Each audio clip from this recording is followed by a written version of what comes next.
Fundamentalist Church of Jesus Christ of Latter-day Saints recently. They were in the news about a month or so ago because their children were taken away from the entire church as a whole. One of the things that this sect, and Mormons in general, are criticized heavily for is polygamy. Polygamy being the taking of multiple wives. According to the Mormons, and especially according to this fundamentalist sect, polygamy is instructed in the Bible. They seem to be alone in their belief that polygamy should still be adhered to. Many Christians cite Jesus in the New Testament, where he created a new covenant and new laws to which the Mosaic law is no longer adhered to. That'd be in Luke chapter 22 verse 20 or 2 Corinthians chapter 3 verse 6. Jehovah's Witnesses feel the same way, that when Jesus came to earth, the laws of the Old Testament were no longer applicable. But were they? As mentioned in Tough Question 31 about not screaming during a rape, it seems that a scripture from the Old Testament is being adhered to.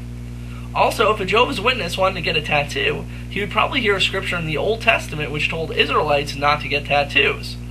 The biggest example of which is even used in the Bible is a debate on whether a Christian needs to be circumcised. This is in Acts chapter 15 verse 6 through 19. Jehovah's Witnesses don't believe that children have to be circumcised.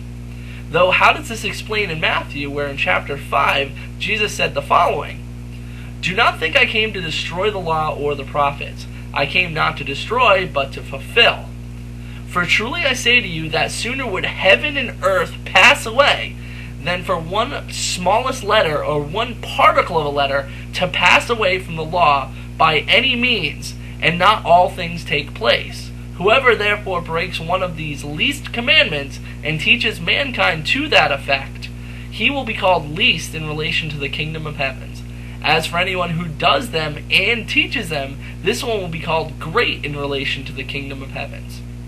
So, if not even one of the smallest letter of the law was to change after Jesus, why aren't we sacrificing animals to Jehovah? Why aren't all children required to be circumcised? Why do we go to meetings and preach on the Sabbath? This brings up an interesting set of questions.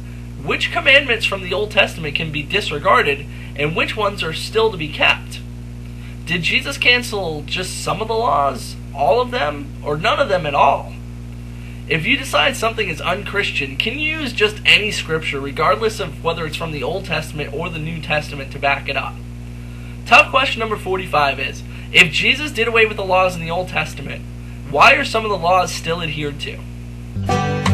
Now you know I'm a